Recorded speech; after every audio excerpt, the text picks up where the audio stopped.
Meta Perspective Podcast. Hello, and welcome to Meta Perspective Podcast. We're your hosts, Alex. Evan. And the girl. This is a show where we talk about deep and interesting topics and try to get to the heart of the issue through different perspectives.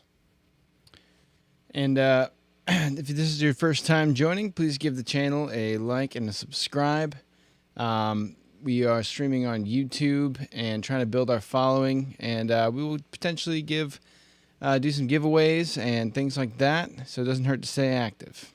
Speaking of staying active, we will have a live call line going up soon, and don't be afraid to jump in the chat for the time being, just to give us different ideas for what you want to hear, or jump into the conversation. We got you right here. We love to get your perspective in on this too, because Meta Perspective Podcast is not meta without your perspective.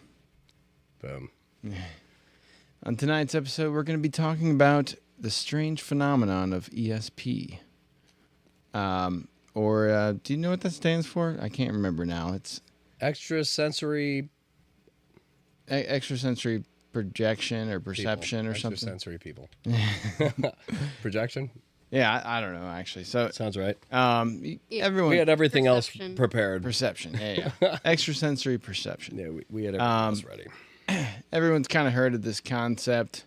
This is kind of in the realm of psychics and telekinesis, things like that. If you've ever seen like Stranger Things 11, that was kind of her whole thing, was ESP. What was it? Astral projection. What'd you say? Your mic's Telekinesis. up. Telekinesis. No, what's the? Oh, bastard. Where you project to a different area. Jeez, Louise. Astral projection? But not projection. What is this? What does the CIA call it? It should be up in your thing. I know what you mean. It's locate. Right? It's an easy word. It's remote sensing. Remote viewing. Oh. Remote Nailed it. viewing. Yep. Thank you. Remote viewing. I feel like I'm still missing a word. Remote something. But yes, it's the whole thing with 11 and Stranger Things. It was remote viewing, going to other places. Hey, there's this person, blah, blah. She closed her eyes. She's like, yeah, I see him here. They're like, get him. Yeah. And we've all heard of kind of, like psychics, crystal balls, tarot card readings, stuff like that. People that speak with ghosts, that kind of thing. So that's kind of always been more anecdotal, less evidence-based. But there are actual, military operations where these psychic people have actually been used either in testing or in actual operations to, find locations, either on like GPS, like coordinating kind of locations, or tapping into different people and missing persons and stuff like that. So there's some interesting evidence around that where, I'm sure there's cases where it doesn't work and it's nothing, but the ones where it does work, it's a little bit, it's a little bit astonishing because, I mean, any positive or any reaction you get that produces something, if you're talking about like these psychics, has some credibility. I mean, you got to think, you put a rocket into the atmosphere. There's no guarantee it's not going to blow up halfway through. We've seen it. It happens, it's part of learning. But when it comes to the human mind, that's something we know even less about than rocket science. So what really got me was a recent article I saw from like the New York Post or something, of the CIA finding the Ark of the Covenant using remote viewing and in this declassified document, they're talking about. Oh, sorry. I was trying to pull it up as you were talking about it. There we go. In this article, they nailed it. In this article, the person talks about these unknown entities with like these unknown powers. Saying if somebody tried to open the ark with like striking it or tried to like yank it open, anything they did to try to get into it that was not like you may. I don't know. Anybody who tried to break into it was basically destroyed. Yeah, like just like in some unknown Indiana thing. Jones, when your face melts off, bunch of ghosty demon things start flying out of the top. Pretty normal stuff. Yep, pretty average. But they use remote sensing to find that, or remote viewing. And this is a while back. Yet there's people who still talk about who are coming out. There's videos everywhere of them talking about I do ESP for the government. I've worked for the CIA. I've worked for the FBI, and like you start to put together like, okay, I've heard this. I've never taken it serious, but we're talking about CIA, FBI, government programs that have been going on using ESP psychics. Hey, could you cut that light in the back off? At the top. Thank you. But they've been using people who they consider to be gifted in this psychic ability and ESP to do missions and shit for them for like over 20 years. Yeah. Yeah. That's absurd.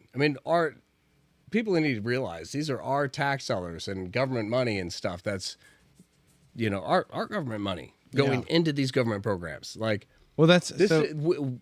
I'm just saying I'm speaking for most people out there probably.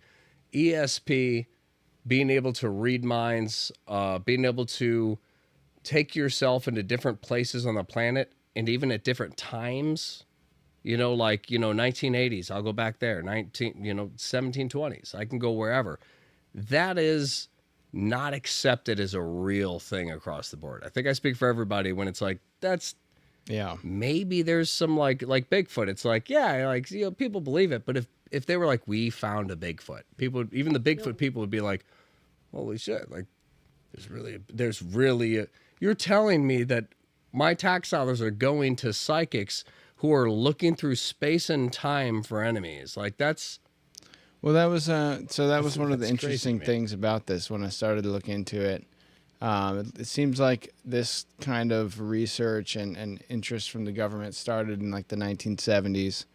And they were, that's kind of like, I think that's the time frame of like MK Ultra and testing drugs and stuff like that and their effects on the mind and all that. And I think that kind of led to this idea of psychics. So they, they started experimenting with this kind of thing. And it was actually interesting that I read that one of the first tests that they did, they actually were able to locate a crashed plane site, maybe within like 10 or 15 miles or something like that, but it actually worked.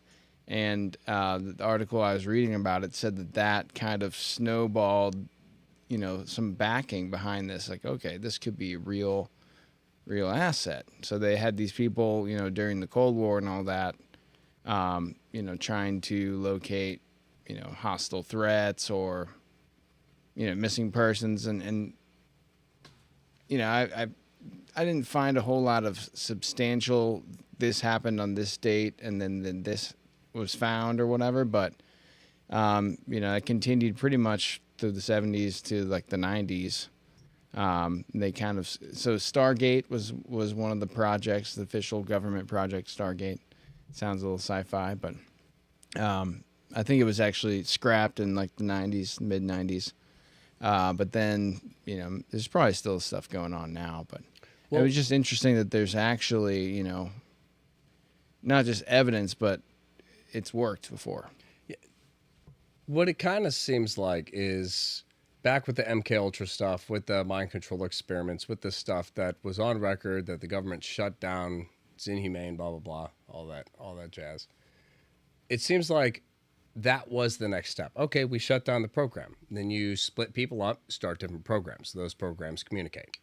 So you get like the Stargate program that comes out of this. But a lot of the research on the mind, A lot of stuff, LSD, everything came from MK Ultra and these spiritual kind of exercises they would put people through.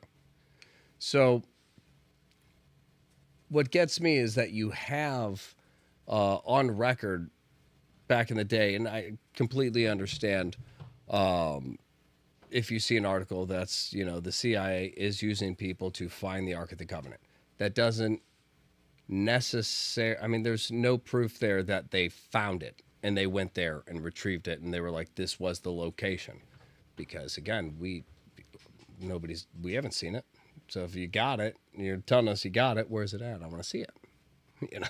But the point is this could just be a declassified document that was a training exercise, or they were just testing it, and they were just that diligent. They're like, all right, what are we doing here? They're like, we're going to see if there's any merit here. So we're going to document everything. The person says this, they say that, they say they found the Ark of the Covenant. So we're going to ask for something crazy that we don't know how to find, the Ark of the Covenant.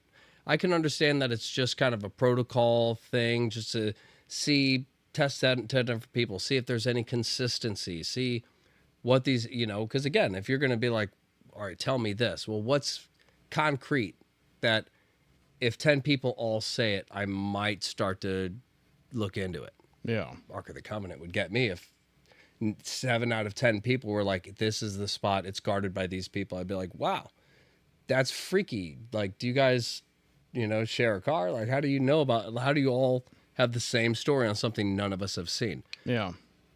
So there's no records on whether or not that was conclusive on anything. My thing is that when you look at the remote viewing thing, it is something that is still being funded by Congress.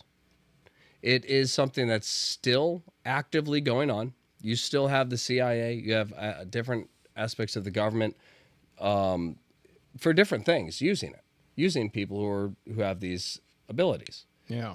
So to me, that's what truly stands out is like the interview with Sean Ryan. I'm drawing a blank at her name. Search Sean Ryan ESP. She'll pop up.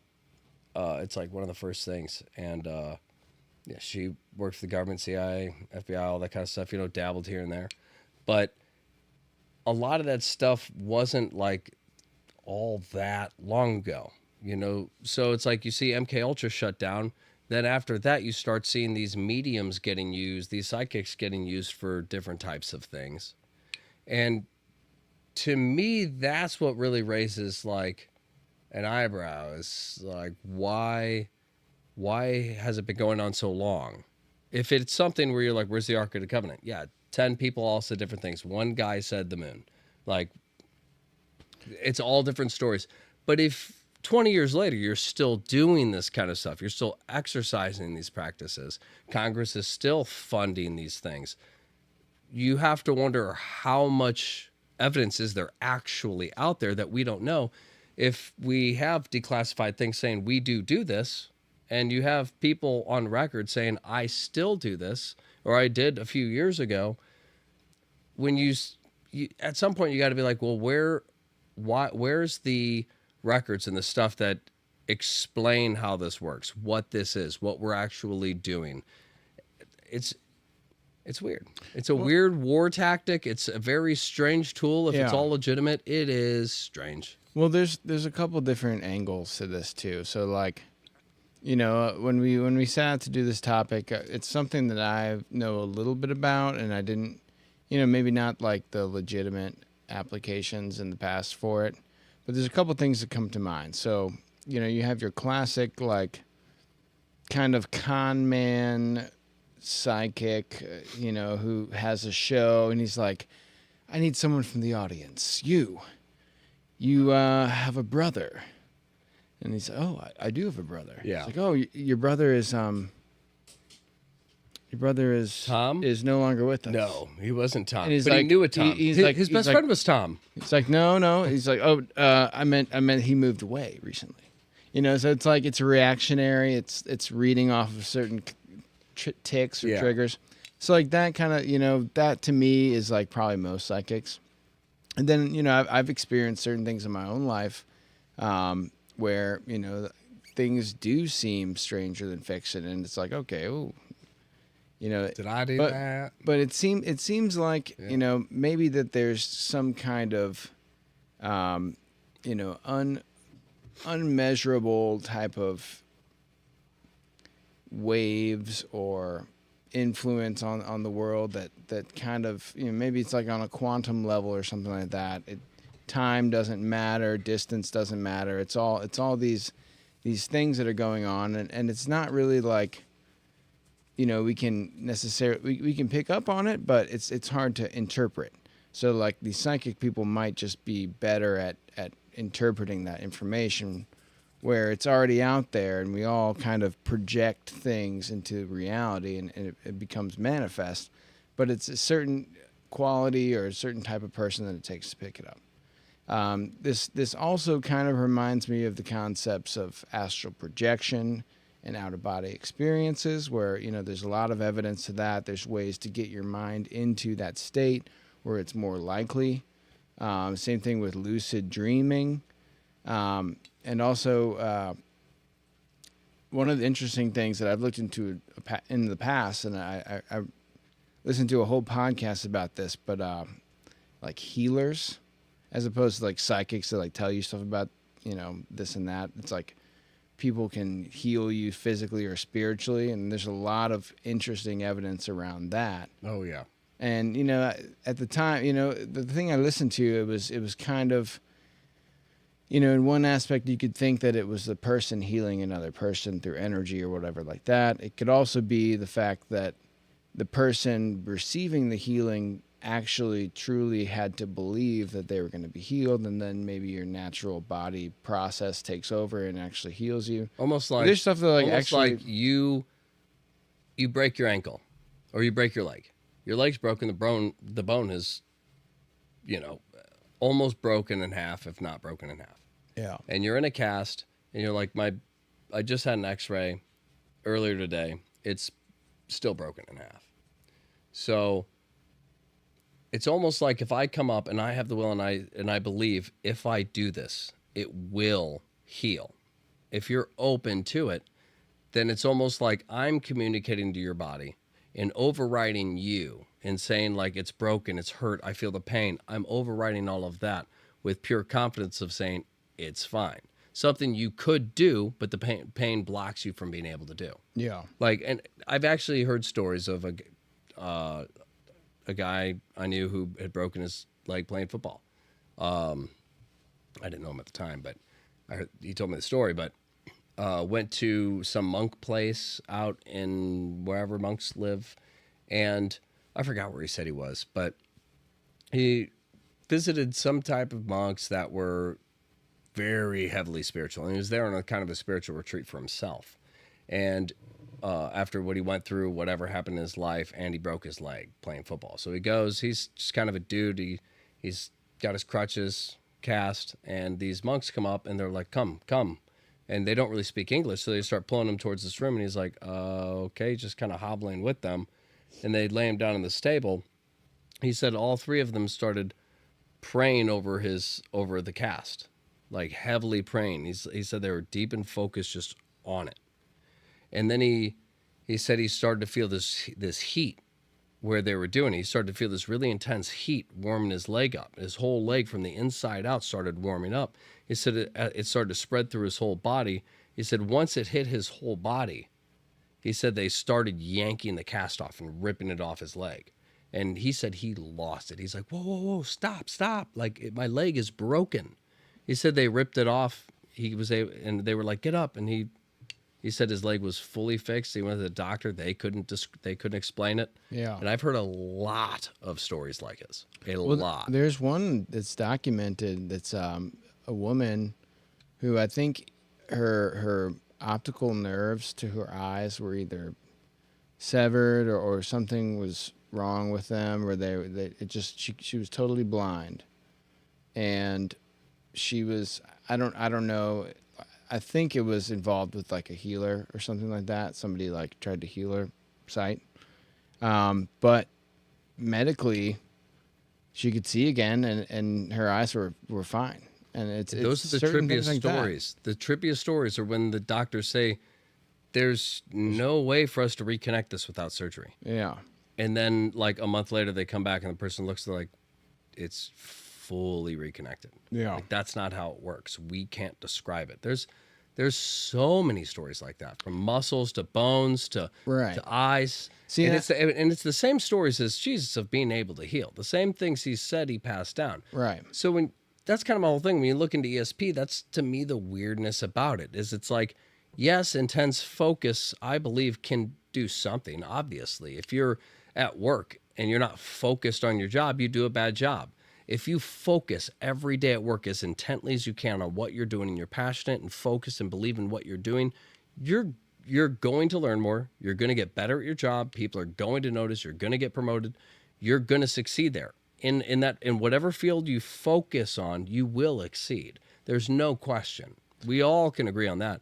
But the question is, what is the limit of your focus and your belief? Yeah. If I believe that if I'm really focused and I'm connected to you as a friend, we have a connection. And I mean, that's the thing, connection. ESP, I believe, is all part of it. You have to have a connection to something if you're going to receive any type of information. Well, this is kind of where this topic kind of, where I get a little skeptical and where there's a break for me.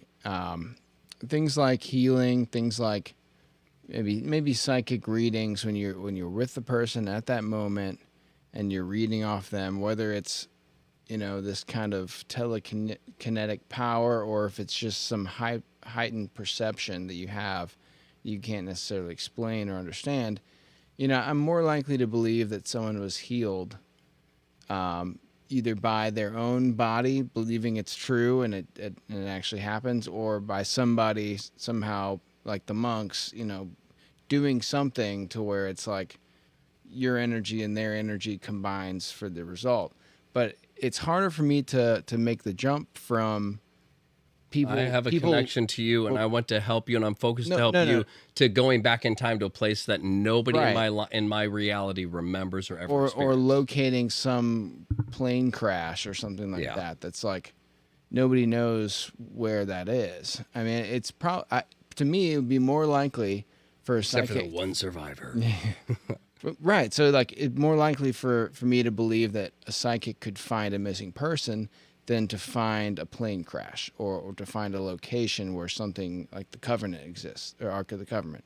So it's like an object. Yeah, right. So it's like that object is not consciously projecting any type of conscious energy that you could tap into, but you're still able to locate it. So that's what gets kind of a little weird for me.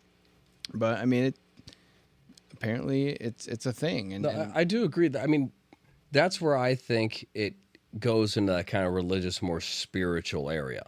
Is there's, I mean, like there has to be a foundation and a structure to everything, including anything outside of us that we don't understand. There's still a structure to it. If there's no structure to an outside reality that we could astral project to or anything like that, if there wasn't a structure, there wouldn't be a structure to this. So that being said, you look at something like Star Wars, dude was heavily Christian. He had his foundation, his beliefs. He had the light side and the dark side. I mean, it's all very... You mean George Lucas? George Lucas. Yeah. What did I say? Or you said just he. George Lucas. But yeah. I found. So the whole thing is like the light side and the dark side do actually have powers. They have to work really hard to really hone them.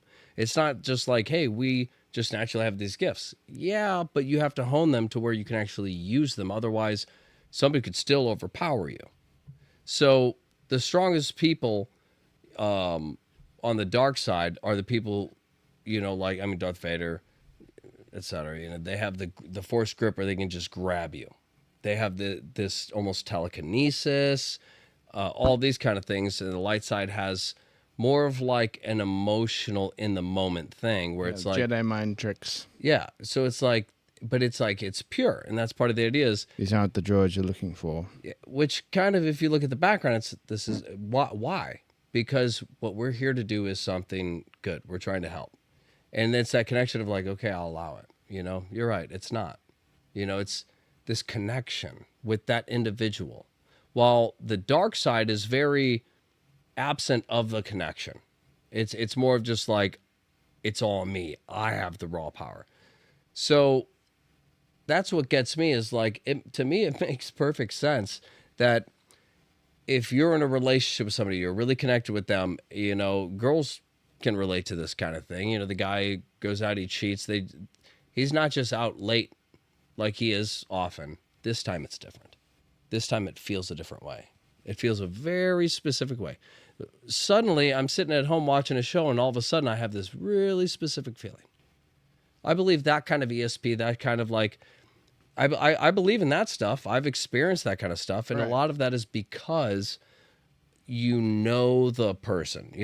I believe there's a reason they call, you know, in your relationship, you have a connection to that person. There's a reason that there's always the word connection. Why didn't you guys work out? You know, you guys went on a date. Why didn't it work? There was no connection. You have to, a connection goes beyond, I feel like I know them. Why do you feel like you know them? Why are you just naturally connect and you're like, I understand. Like that type of stuff makes sense to me. As far as the healing, the intuition, all of that stuff. Yeah. But it does seem like a dark side thing when it's like, I lay in bed, I close my eyes, and then I leave my body and I see my body and I'm floating above it. And then I go to another country and I sneak into the women's locker room and you're like, what? That doesn't sound like that's absent of a connection. Yeah. That's you're literally disconnected from yourself. Like there's a weird element to it to where if it is real, I think there should be also some merit to it, that there's a structure and there is a right and a wrong way to do this stuff. Well, it reminds me of, so like we've actually experimented with this in the past. There was this one time where we were at a party, we were just messing around and like had a deck of cards. And then me and you did, we would basically pull a card and then I would send you the image of what I'm seeing and then, or you know, vice versa. And then when you were doing it to me, I would try to imagine, I would try to see the card. So that we would do, is it red or black? Which suit is it? And then we would try to interpret the image of what we were receiving. And we got it right twice in a row. And like one digit, like a 4, and that was actually a 5 on the third time. It was freaky crap, man. It's not like calling a coin in the air. No, it's not 50-50. It's like black, 7 of clubs. And you're like, oh, it's a black 7 of clubs. Yeah. And like, I remember it was like, red,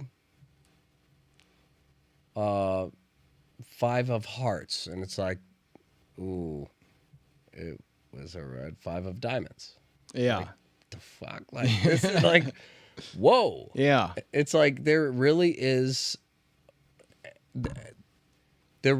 something to the idea of like the law of attraction, of like manifesting, a visualization, Right. feeling what you see, feeling what you want, feeling what you believe is I think more real than people realize. If the dark side can use it to go through time to the moon. Before we landed on it. That's like, they say they do that. Well, so I mean, so listen to that Freaking crazy. interview with the lady on the Paul. What was his name? Sean Ryan.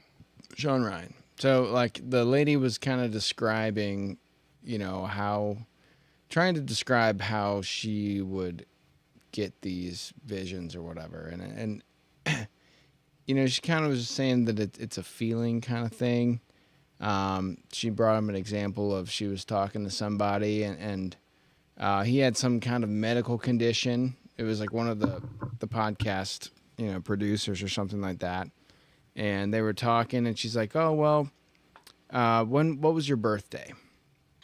And he tells her her birthday. And she said that gave her some kind of connection. And then she started to kind of say that like, oh, your health is kind of, there's something going on or something like that. And ended up being true. But for her to describe it, she was basically saying that knowing his birthday was able to allow her to connect psychologically or whatever.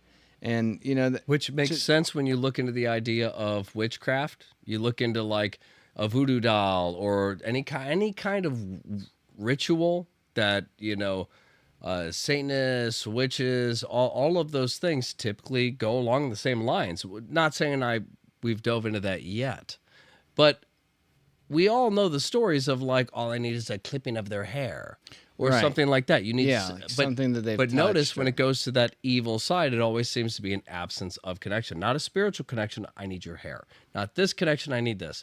Not a connection to you. I need a description of the item. You know, it's Right. there's fault to that. While when you're in a relationship and you just get this feeling like, oh, you're like, I feel like something just happened. Something bad just happened. And you call your girlfriend. It's like, oh, I slipped and I broke my ankle. And you're like, I knew that. I was telling myself that wasn't it because I did that to myself. That's not what it is. It's just coincidence that I'm thinking about that because it happened to me and it's a fear. Yeah. Oh, I called you because I felt like that happened and it did. It's like, that's very specific.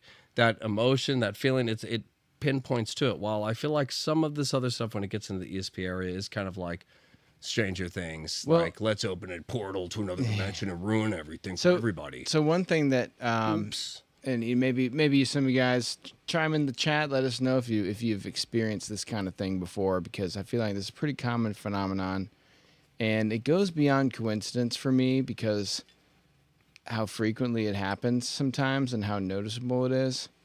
Because okay, I'll just describe what I'm talking about. So have you ever had the experience where, like, I know that we have. I call you and I bring something up immediately, and you're like, dude, I was literally just thinking about that, or I was just about to text you about that, or it's like you kind of get a thought at the same time as I've had a someone else couple did. with you where I was sitting there and I looked at my phone and immediately I was like, Evan's calling. And I look at my phone, it's black, and then it just lights up and it says Evan. I'm like, what the fuck? Like, Yeah. I'm like, oh my God. And like, I mean, there'll be times when my girlfriend starts saying something. She's like, oh, she starts talking about a show we watched last night. And I'm like, I was just thinking about that scene. That's so strange.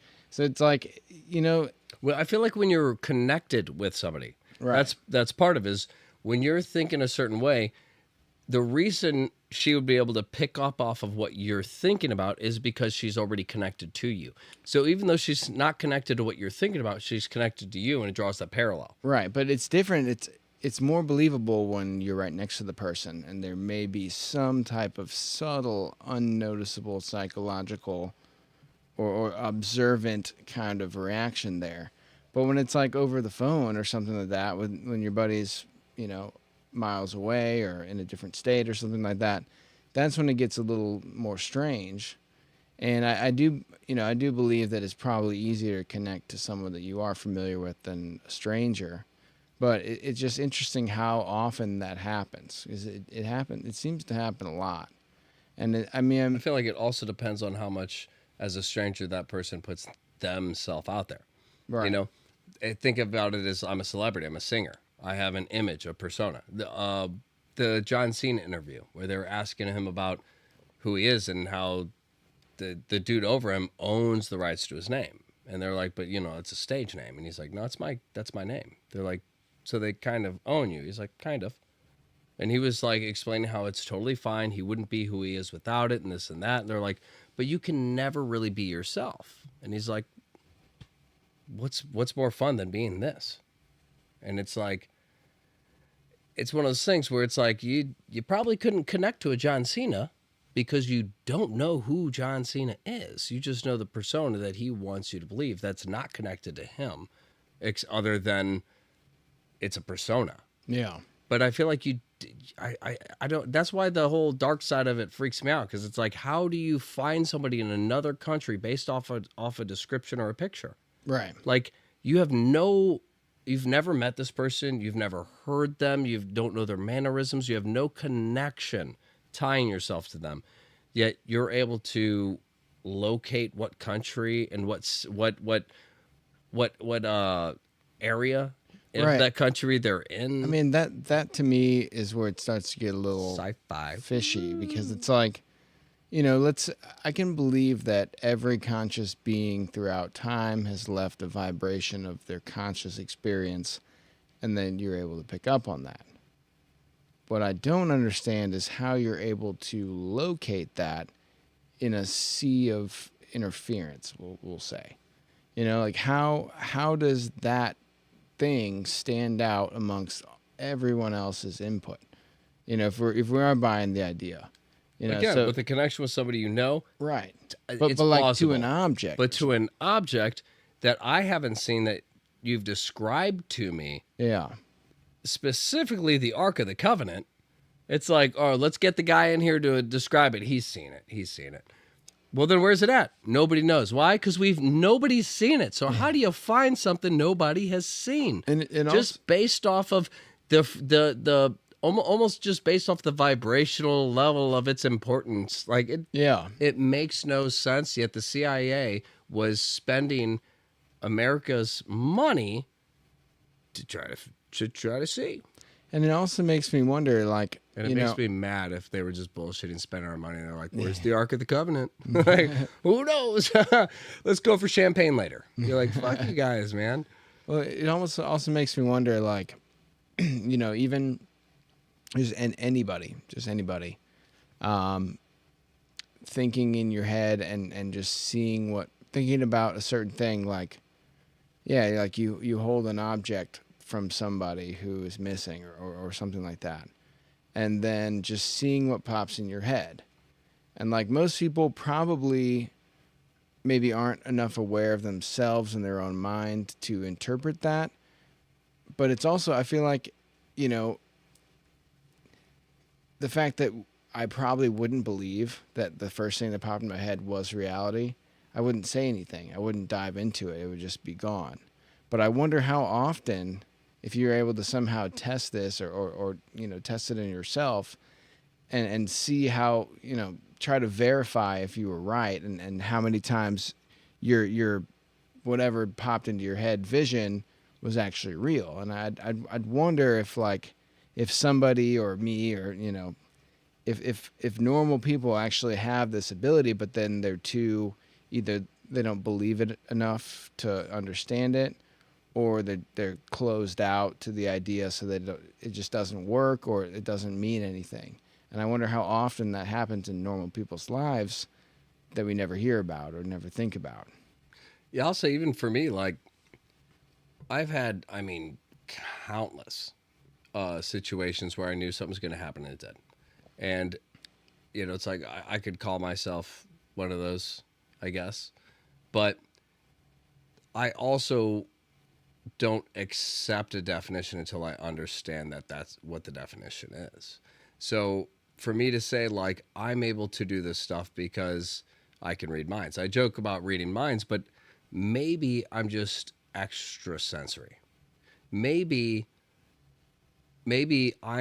my brain's like a hyper computer, which it is. Yeah, they all. Which is they all able to pick up subtle cues from my memory that I don't remember, Right. and put together the most logical story, because people are somewhat predictable. Right. By understanding myself and watching people throughout my life, somebody says, "Oh yeah, I went to lunch. We had like 3 ears of corn." I'm like, 3? You had 2, and I just say that.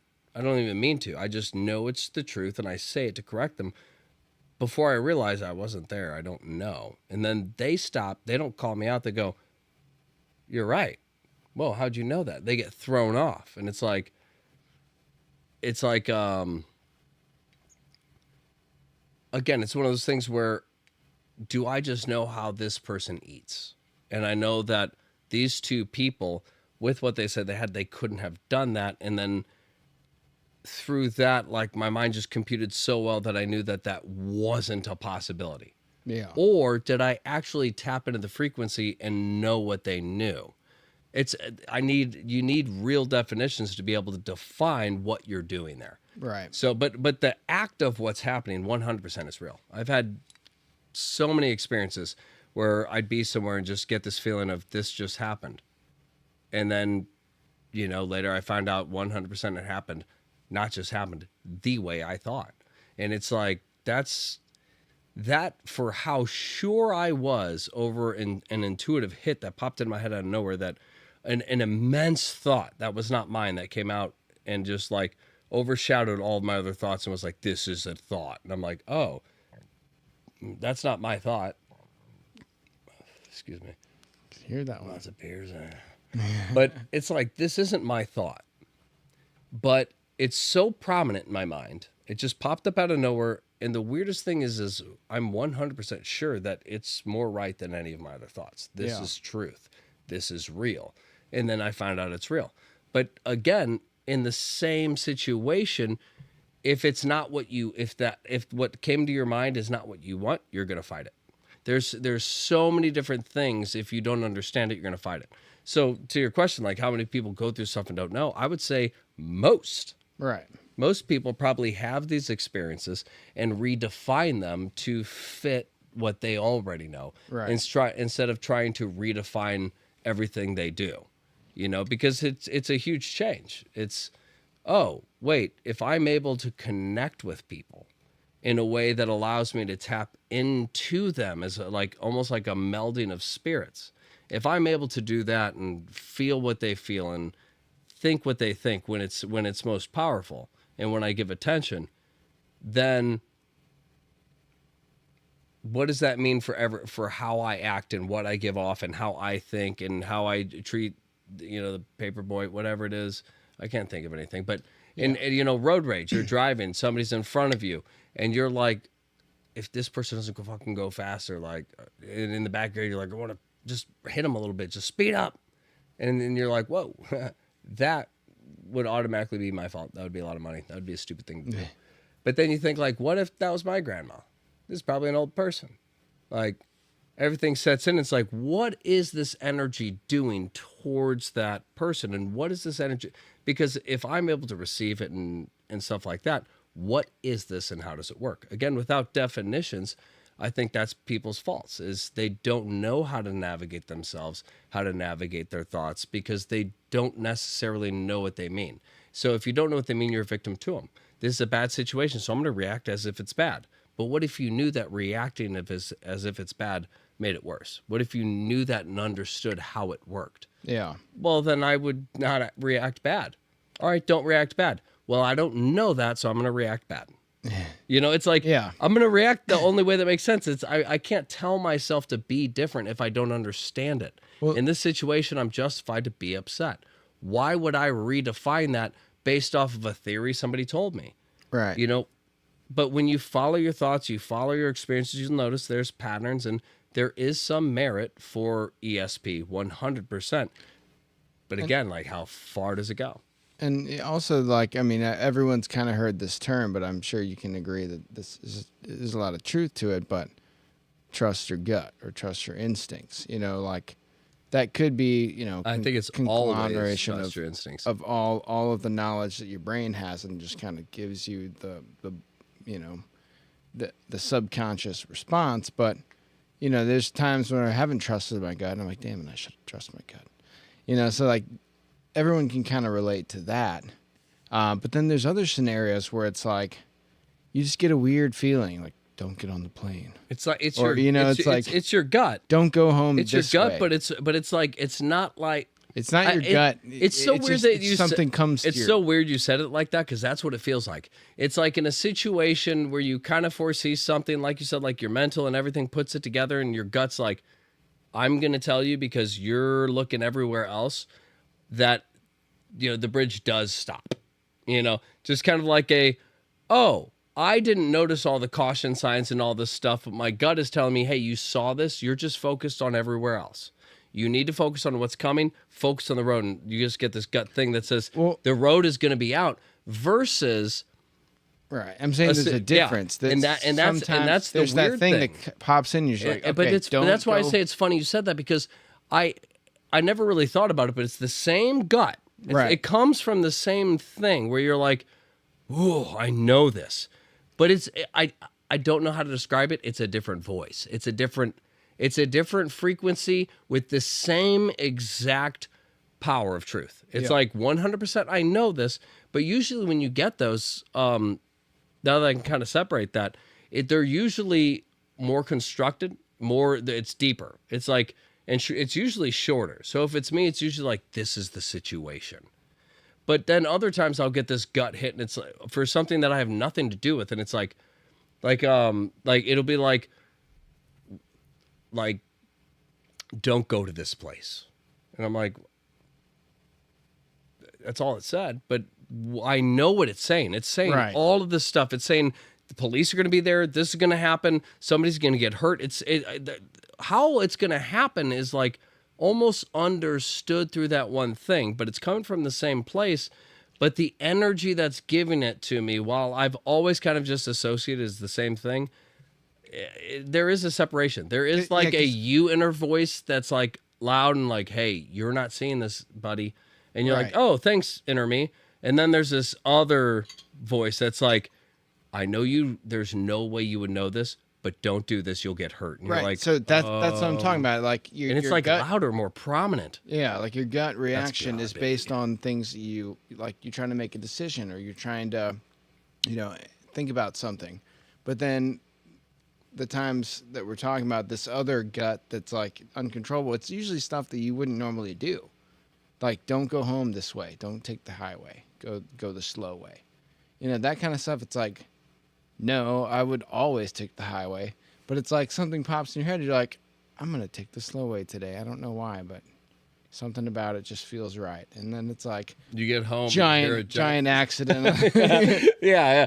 27 car pileup exploded, causing a 108 car pileup, which just triggered more chain explosions. You're like, oh, it's like that stuff. They're still exploding. That stuff's equally hard to believe. It's like, that's basically saying that you kind of, in a way, know the future, and something in this world was able to give you that information.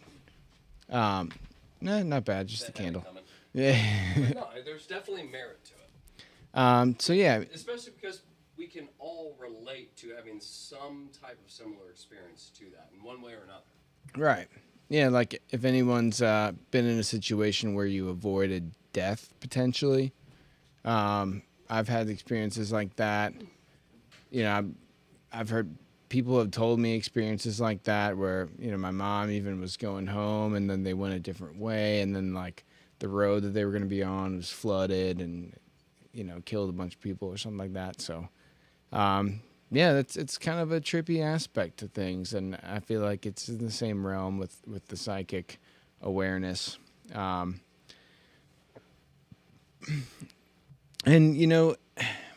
obviously science is based on being able to measure and reproduce results and things like that. So the psychic ESP kind of idea is never going to be in the forefront of science, and there's really no way to explain all this stuff. But if you ask me, with as much as I've learned about the world, I'm a big kind of, I won't say believer, but I'm a enthusiast of kind of the idea of quantum reality, and time is kind of, we move through time because we have a biological reaction that's going on where our body is born and then dies over a certain amount of time, and our consciousness, while the cells are recreated throughout our life, our consciousness is somehow sustained. So we're kind of locked in this time. We're seeing time play out because we are physically locked in it. But I'm a big believer that time is kind of it's a concept where time on this planet is not the same on time as another planet, or if you're moving faster, closer to the speed of light, things slow down. And, we're all, particles are all just part of energy. So there is a lot to this, like people being able to, with their mind, cross space and time, So I'm on board with that kind of stuff, and it's just weird that, that like the government has been doing this, and people do this for a living. People are psychics, and it's like, well, you've been doing this for a while. People are paying you, and I guess it's working. But like, it is funny how what is that like? What is that like? What does that mean? It is kind of funny how as it comes out, there is this kind of realization of like nobody's saying it's like not real other than just kind of the general public. It's always been sci-fi and stuff, 70s, 80s. It's like, oh, this mental stuff. And then you have Stranger Things, which is right in that category. It is remote viewing. It's all of that stuff. It's ESP. It's, it's this other dimension, these other entities that we can't see that are there, but it's on another side, another dimension. Well, but it's like, it's funny how it's like nobody's saying it's not true. Right. It's just nobody talks about it. So it's this whole area where it's like, when I first started seeing this stuff, I was almost offended. Like, so I'm told all of this shit is fake, but like we understand the human mind way beyond what we're being told we're even capable of doing. And then it was kind of a realization of like, well, actually nobody said we can't do this stuff. Nobody said we can't, other than like us who have seen movies that portrayed as sci-fi. Well, So it's kind of like this. But I did want to go off what you were saying as far as like there being truth to it, life and death. When we're born, we know when to be born. We know when to come out. We naturally know, like, it's time for me to get out. That's why the mom's like, the baby's coming. Like, this is the time. It knows. I don't have control. I would keep the baby in. I want to hold him in here forever. But it's time. Yeah. The baby's the one that says it's time. How does the baby know?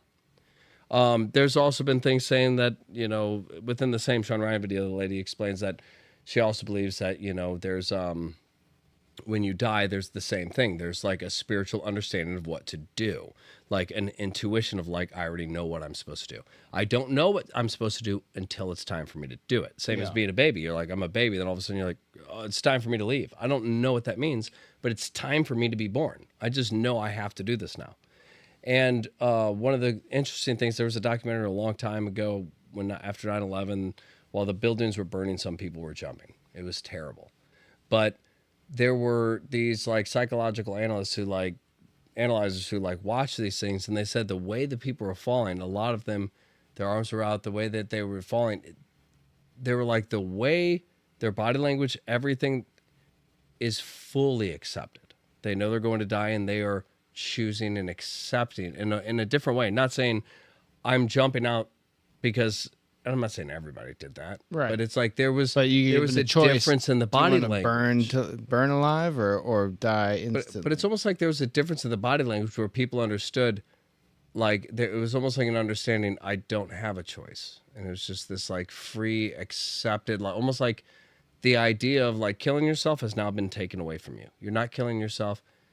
This is your only option. Yeah. And I will say, when I was in my accident, 130 miles an hour into a telephone pole, before it happened, I did get a hit.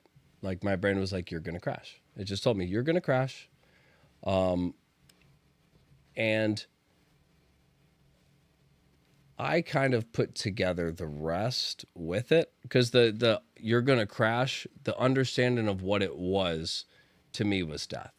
The accident was labeled as a Category 4 accident, which is like no survivors. So that was what it was. That's what it told me. It was like, you're going to crash, and you're going to crash. That's what it meant. It didn't say you're going to slide off the road and swipe a car. It was like, you're going to crash. It's a Category 4. Like, that's the energy. And there was a point where I remember I tried to grab my seatbelt and I started yanking it to put it on, because I was like, it was again, it's such a profound thought that you're like, there's no question. I was like, I'm more sure of this than I am sitting in this seat. Like, we're going to crash. So I went to put my seatbelt on and I pulled, and I remember I stopped and I go, relax, pull slow, just try to get this on. And as I went to pull slow, it was locked. And then the voice popped in again and said, "You're going too fast." And the way that was literally like a thought in my head, but what that thought meant, like what I felt off that was, when you're going this type of speed, the seatbelt automatically locks up. Like there's no pulling slow. It's locked. It's not coming out once you pass and then I remembered, I did know this. Like after you pass 100 something miles an hour or something, most seatbelts have a built-in thing that they automatically lock. Yeah. Because there's forget the reaction time. You've surpassed the speed for this thing to react. So now it's just going to automatically react. Yeah. So when I realized that, all of a sudden I was flooded with this feeling of, this is it. And I was like, I'm gonna die. I'm telling you, that's what it was. It was a natural reaction where I was at peace, and I don't know how to describe it. I knew what that meant. I still don't fully understand, but in that moment, I was like, this is it, and I knew what this is it means. Not you're gonna die, your life's over. It was like, oh, it's this part's done. Time to go back. I didn't do it right. I messed up. But it was almost like a video game understanding of, okay, I messed this one up. I immediately was separated from it. I separated from the life, not who I was though. And that was a weird thing, was I understood that's the thing. I understood I chose when it was time for me to be born. I chose when I was going to die. When I thought I was going to die, there was an overwhelming emotion that said, this is the end. You're going to die. And you're almost forced into an acceptance. Almost like spiritually, there is a certain way that we're supposed to be ready to be born, and a certain way that we're supposed to be ready to die. Yeah. And you see all these old people, once they get, they're 96 on your deathbed, and they're you can't go, and they just look and smile and they go, hey, you don't have a say in it. I'm ready to go. It's okay. I've been waiting for this. I'm ready. And there's a difference when you see that smile of, I'm ready. You don't understand. I'm actually excited for this next part. How do they have such a confidence? They understand that after they pass, there is something, and that something is so unscary that they're excited. We are constantly in fear of death until it's time for us to be ready to die. Then we're able to accept it. I think that points to us having a purpose and a natural understanding of, I can't go until I've done something. No, it goes outside ESP, but it's in the realm. We're in the ballpark. Got off on a tangent. I'm sorry, but there is something to what you were saying as far as knowing when to be born and a certain way of accepting death. You hear it talked about all over, especially with death. People who are like, no, I'm ready. There is something to this other,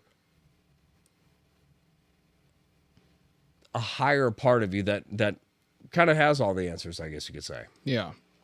Well, there's some interesting stuff around near-death experiences too, and what people have experienced, and that gets away from that's more of an internal mental kind of consciousness, awareness than necessarily being conscious of other things outside of you. But I think it's all in the same realm. Like I was saying before. I just mean outside of you, when you're in a womb. Right. How do you know when to be born? It's in us. It's a part of us. The same way as when we go to die, dying should not be a part of within us because it's outside of us. Just like the world outside of the womb, we don't know it. You could say extrasensory, whatever, but you don't know what the world is. Right. But you know when it's time to go into it. The same as when you go to die, most people who have a natural kind of a time to accept. There is almost every situation where you see somebody who's it's my time. There's a peaceful acceptance, and the type of peace you see, the smile you see, the calmness you see is something we all strive for throughout our entire life. Right. And you see somebody right when they're about to die, they're like, I get it. I understand it. This is the way it is. And you're like, why couldn't I have gotten that 30 years ago? It's kind of what divides the idea for me, because I feel like in one way there is a kind of almost quantum awareness of your consciousness and existence through time. But then what these psychics experience, it's like they're picking up something that's out there that's not from you. So like Well, to me, as- that's a kind of, it may be the same realm, the same ether kind of, wave form. But it's on an outside particle. Right. It's like, Yeah. the difference So you have between, like, we're connected, so we share information. right. The idea, as it's been explained through that lady and some other things I've seen, is that everything is connected. You know, if you Right. do a bunch of drugs, you'll come to some conclusion of everything's everything. Well, it's like, what does that mean?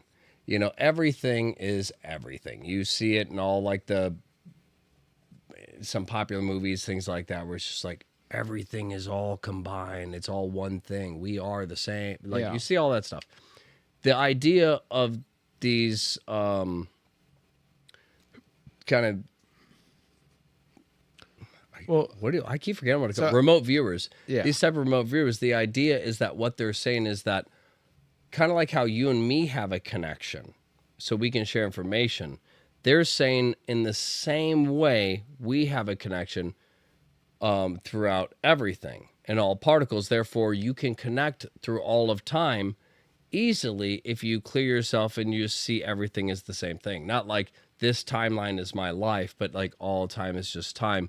And then you can go in. That's where I say it gets dark because, again, I personally believe, again, only in connections. That's what I believe. I believe that's how it works. So if I'm able to go to a certain period of time, I believe it's something else. It has to be some other outside entity that's facilitating my ability to get information.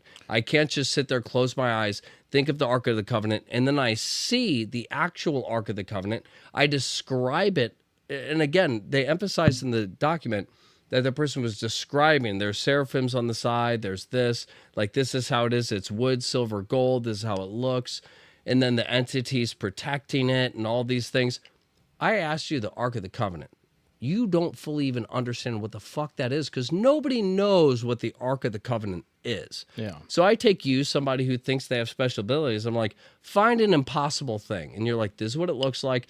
This is what's surrounding it. These entities have these supernatural powers that I don't even know how to explain that destroy anybody who tries to break into this thing. Sounds like you're connecting to a thing. That's why I say it's dark magic. It's the dark side. Because it is really weird that you can get information off of things you have no connection to and nobody has a connection to Well- other than somebody at some point in history did. Even though Yeah. you don't have connection to that person. Oh, but their family line. Well, I this don't is- care how you try to twist it into how you're able to connect to this person knew that person and it all goes throughout time and you're able to link it to that. All I hear is a demon heard Ark of the Covenant and was like, I know what you're talking about. Follow me. That's what it seems like to me is some other entity. It doesn't make sense that you can make a connection with something nobody around you understands what it looks like or where it is or if it exists. Well, let me. And you're able to not just find it, but you're able to see beings. I mean, that's in the document. That there was beings, like non-human beings, Right. that were guarding it, like these angelic, powerful, like beings. And when you hear stuff like that, it's like what you're getting glimpses of sounds like something that is outside of time. It doesn't sound like we're just all connected to particles. Because if that was the case, why am I not feeling so many other emotions from so many other people? Right, and Why is it mainly that's- the ones I'm connected to? That's kind of the hard thing for me to grasp. But I guess I was going to say, looking at this from almost like a scientific perspective, energy is not created or destroyed. It's transmuted. So, and everything is energy. E equals mc squared. So the energy is mass times the acceleration of the speed of light. So all particles are essentially made up of energy, and when we die, the energy becomes something else, but it's not destroyed. So, if you look at kind of like Einstein's relativity, and things of that nature, that kind of area of science, so it's kind of unproven, but it's also like they're trying to connect the theory of everything. Theoretically, one vibrating atom is creating a wave. It is interacting with its neighbors. It is, one vibration in one atom in the universe might just expand throughout the entire universe. So, I mean, it's not inconceivable to think that the energy that was there in the past has left an imprint on the energy that is now that led it to its current position. So, in a scientific way, you could follow that back. It would take an eternity, but like you could trace that energy back to, back to when. But that's what I'm saying. There's some country does a genocide and one person survives, and that person passes down a story. And even though that, they end up dying, that person ends up passing it down too. Although that story never makes it public, and the only people who know it are like the children who are like, oh yeah, I heard an old folks tale. It's just something my family passes down. It's not true. But the fact that I have a connection to a friend who knows a cousin who knows that person who knows them, I'm able to tap through all of them and spiderweb my way through time. Like, it's just hard for me to believe. I mean, I guess that would make sense why countries are just like, let's wipe out anybody who understands or has witnessed any of this stuff. But at the same time, it's like, I just find it weird that there is something we all have experienced, and that is a weird connection to people we're close with. Even if it's just one experience you've had. Everybody's had something where they're like, that was weird. I knew they were about to call me. Like, I didn't think they were about to call me. I knew. That's the difference, is the emotion. I knew 100%. Like, I don't know much of anything, but I knew 100%. Okay. You were about to call me. I'm on 5 seconds, or literally when this happens, it's like within 2 seconds. It's like, Evan's going to call me. Right. And I look and it goes, and I'm like, or there's times I'm like, I need to say this before he does. And then you'll text me. And I'm like, I had 4 hours. And the moment I got to do it, hold on. I had a feeling that you were like, I'm going to respond. And I was like, no, let me get this in first. And I couldn't. I'm on to a thought, and I haven't really fully got it fleshed out yet. So, talking about kind of the science of energy and almost on a quantum level, if you look at an electron, we can measure it at different points around the nucleus, but we can't observe it going from this point to this point. It just appears. It just disappears and appears. And there's a phenomenon called quantum tunneling, where an object can like literally teleport through a giant mass that it shouldn't be able to ever go through, and so there are observable scientific evidence for energy behaving in a way that we can't necessarily predict or understand. So in that sense, I believe you could tap into energy from the past or our perceived past. But if it's all a slew of energy, then past and future don't mean anything. It's all just a reaction. So, to be able to tap into that consciously, you could snap across the world, or you could snap back in time, because you're not necessarily locked in any type of linear direction. And if you have something to go off of, it's more likely that you would find it. But if you're just searching in the dark, and like, you don't know what you're looking for, you're going to find things that don't make any sense. But if you consciously have an objective, like you have the keys of the person who went missing and you found their car, then maybe it's possible to somehow channel the energy looking for that thing. You're more likely to find it amidst the sea of interference and noise. So I get that. I can relate that to the science of energy. That can make sense to me. But it's just a very interesting topic, how people are able to do this stuff and what their lives must be like, and what any of it means for the rest of us. Right. if there's people, it's hard. Again, if we're going to say this is a genetic thing, which is kind of what a lot of these people say, is that it's genetic. You get part from this, part from that, and it's like almost a mutation. What I would say is deep down, we all have the ability. All of us do. Yeah. So if you're saying like, well, I have the right genes, so I'm more susceptible, I can pick it up easier. That means anybody can pick it up. It's just harder for certain people. Right. So my whole thing is, I believe the intuition. I believe we all have some level of connection to a person or something we're connected to. I think there is a separation. When you look at the witch area and Satanists, for example, you know, it's like, let me make a voodoo doll. Let me curse this person. Let me do whatever I want to do to inflict something negative onto them. Yeah. It's always the same thing. It's, let me get something of theirs that's personal, something that's connected to them. I'm not connected to them, but let me get something that is connected to them. Yeah. And I'm going to use that thing to kind of Quantum influence them. Exactly. And that's, to me, where you get that's, to me, is what the this visioning is. When you go outward to something you're not connected to, is, that's why I say it's demonic, is because the only thing that could really facilitate that would be something that could build the connection. So like, you know, a locket of my hair and me saying some stuff doesn't necessarily build the connection without the intention. And if there is some kind of like connection from me to you, as in terms of how I can influence you, how I can affect you, then to have something of yours and still be able to do that doesn't follow the same code. Well, it's saying I can influence and affect you, but I can't influence and affect, Bill Cosby. I can't do it.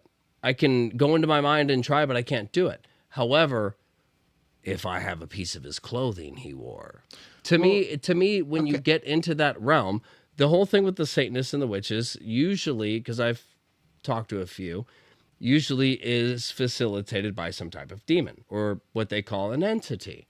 Well, so this entity is what builds the bond.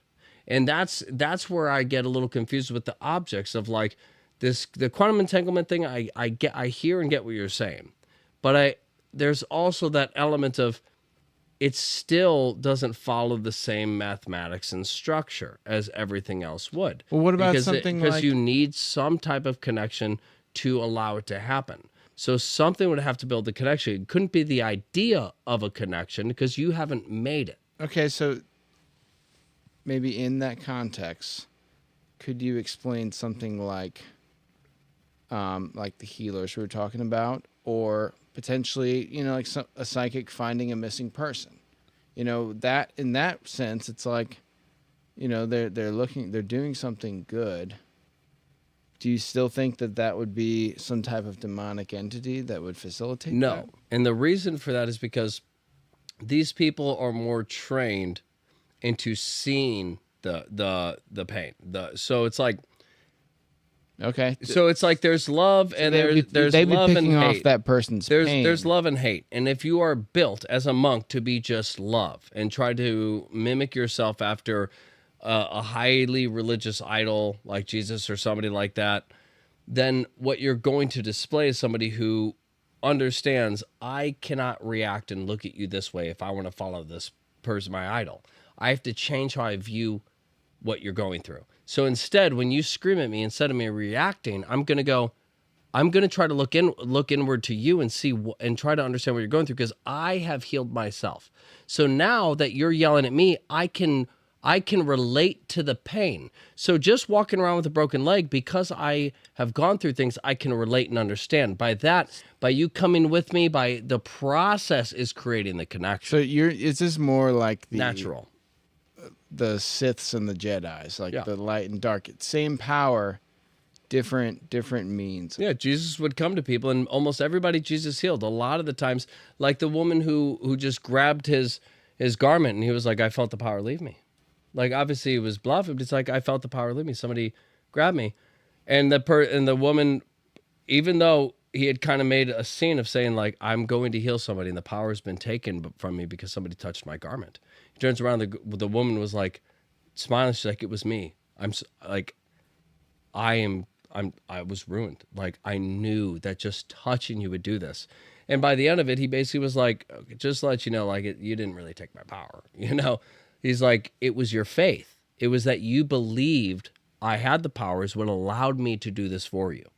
So a lot of it was everything that Jesus did was connection. He didn't just walk up and go, you're all healed. He would, as he walked, people would say, I have a problem. I heard he could do it. I believe he can. I'm going to travel miles and miles by foot to try to catch up with this person to see if they can help me with what is ailing me.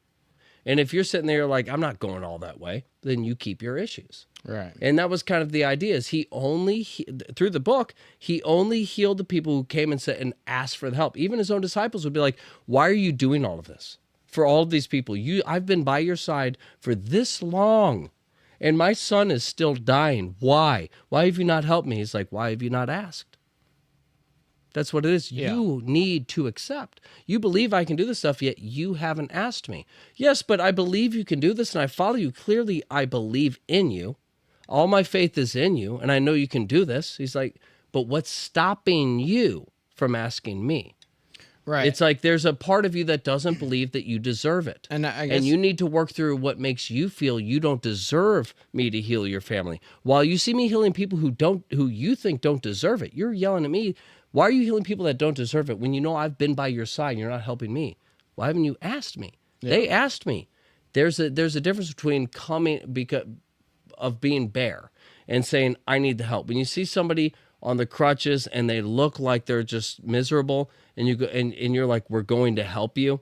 If that person is facilitating that and following you and walking into that room with you and they're allowing you to do this, a part of them is like, has this feeling of like something might happen. So I'm going to see where this goes. There is, as long as there's an open part and part of you that is connecting with that, I don't see anything wrong. My whole thing is the dark side is saying, I don't have a connection with you, but I'm going to manufacture that connection and then bend it at my will. That to me is where it gets bizarre.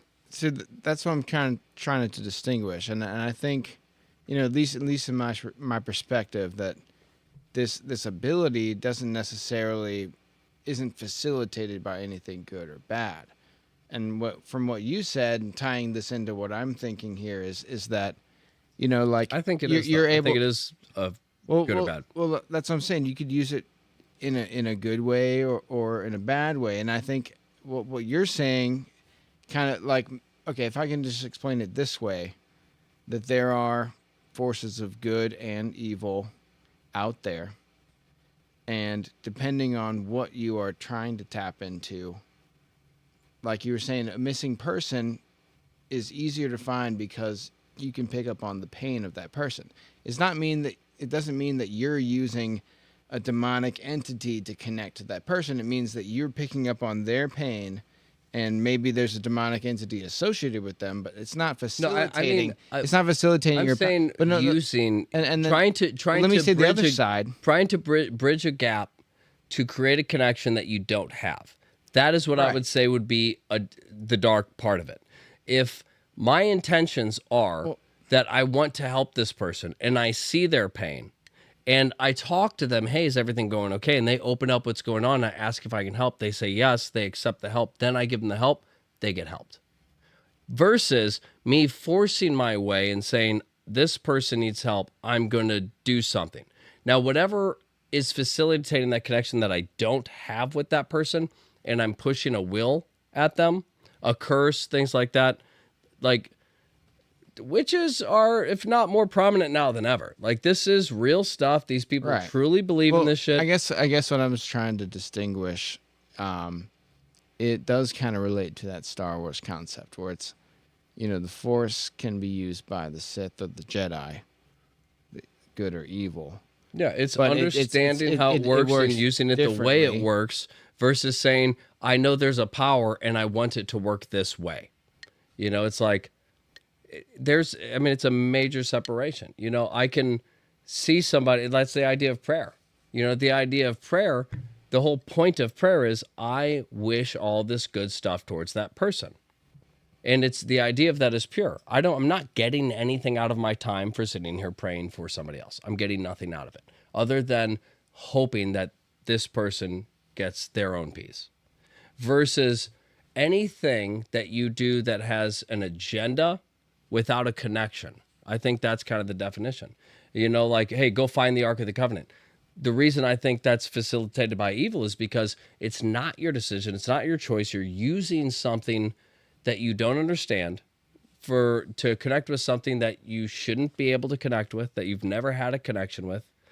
And I think something is facilitating that. I think it's very obvious if I suddenly have this feeling you're about to call, and within 2 seconds the phone starts ringing as I'm picking it up because I'm that sure you're going to call. I go, he's going to call, and as I pick it up, it starts vibrating.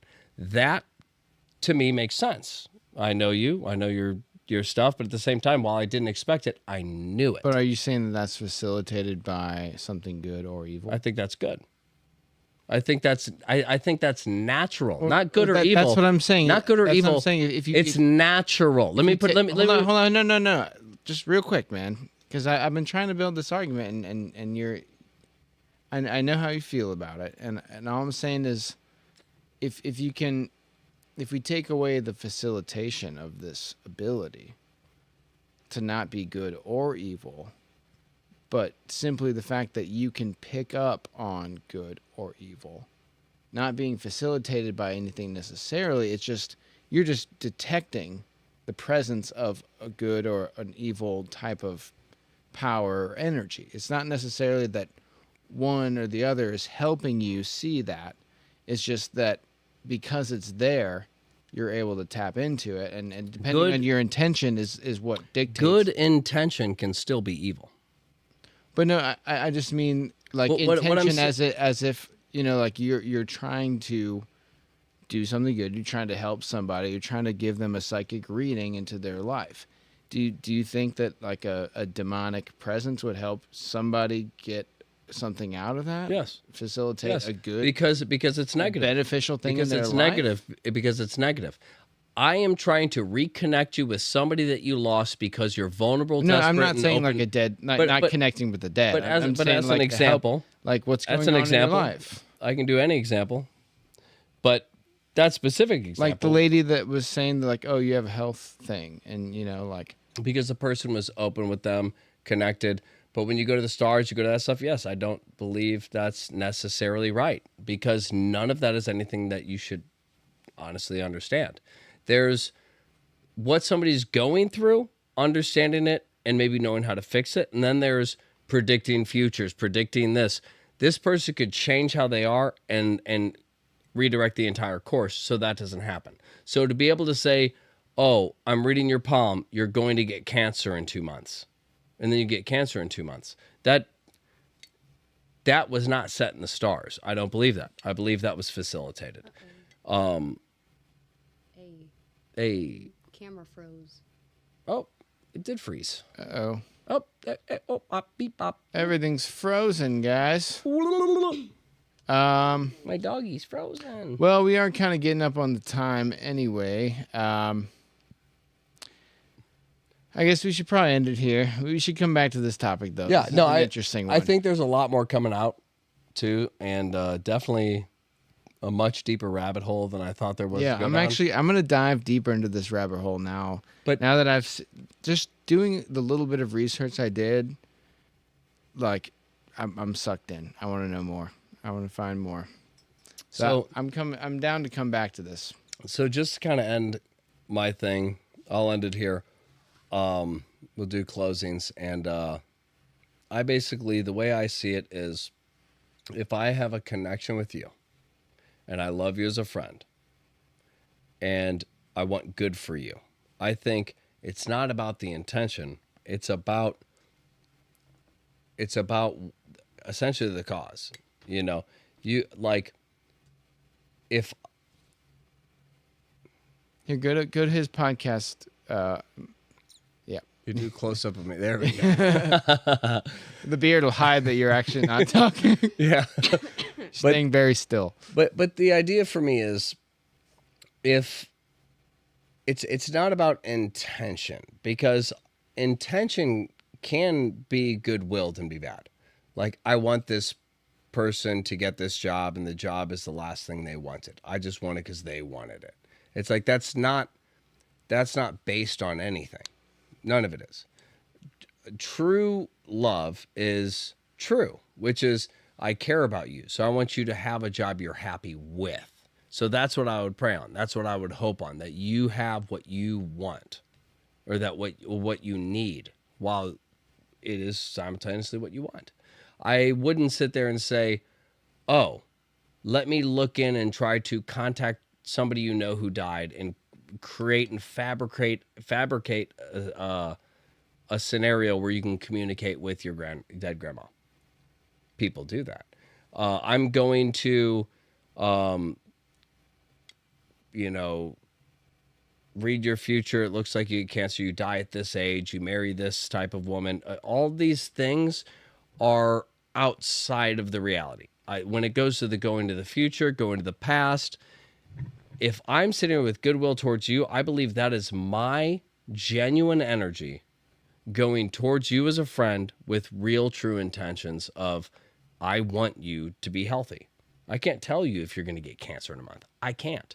But I can tell you that I'm here to hope the best. And if you get like in a situation, I'm here to root for you and do what I can to pray that things work out. I'm not the guy to sit there and tell you, if you wear this outfit and show up 5 minutes earlier, you'll get it. I don't believe in the guesstimates. I believe that is the stuff that's facilitated, especially when it's correct and about somebody else. Yeah. Like, yes, that person was in that location. How would you know that? Well, I just have a connection to all of life. Okay. Well, what if that person is actually doing good and the government lied to you, and all this blah, blah, blah, blah, blah. The person you just helped get executed wasn't actually a spy. It was actually a good person. It's like, what I'm saying is the energy behind what you're doing, you're already facilitating by being a medium or being anything, because you're not doing it for you. You're doing it for somebody else. And when you do it for somebody else, something else has to facilitate what you're doing. Yeah. That's just how I see it. And that's my ending. Well, I guess just to kind of give my perspective on this, and I think this is probably... Could you move your mouth a little more? I'm staying very meticulously still. But I guess it's one of those times where we kind of see things from different areas. I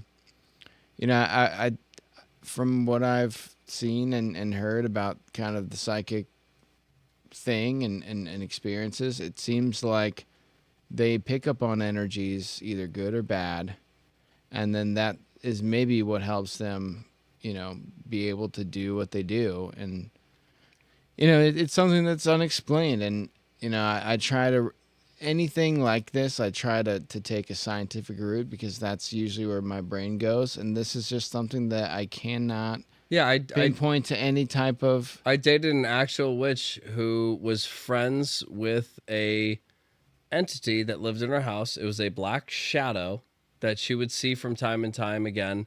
But more often than actually seeing it, it would close doors, slam doors, open cupboards, close things. It was her friend, and she considered it friendly.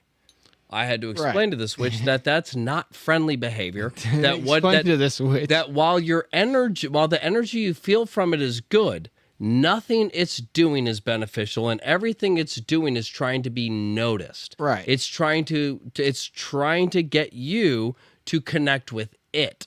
And that to me is that separation. Right. I could see that. That's the only reason. That's the only reason I say, because there are people. There's all other document. I've seen multiple videos of people who have gone through this stuff, and then they left it, and they were like, and once they left it, they were like, I will say 100%, you cannot connect with a person once they've passed. But I did used to have people talk to their dead ones, and those people they were talking to were not their dead ones, and that's why I say the evil facilitation. Okay, well, just we're at the time here, but yeah, I was gonna say that it's, I don't think so. I don't think it's facilitated by anything. I think it's people picking up on good or bad entities, and I think that there's. How do you know if it's good or bad? Well, I don't know. I mean, it just depends on the If power. I was bad, you wouldn't can pick up on something good or But if pick I up was- on something bad. If I was bad, but wouldn't I either make way, you you're think I picking was up good? on it. But and if I was you might be bad, that's using what it I for- would do. Okay, well. I'm just Anyway, guys, saying. thanks for watching the Meta Perspective podcast. Join us every Wednesday, usually. We will see you on the next one. And don't talk to demons. Don't do it. Wait, see if the outro goes.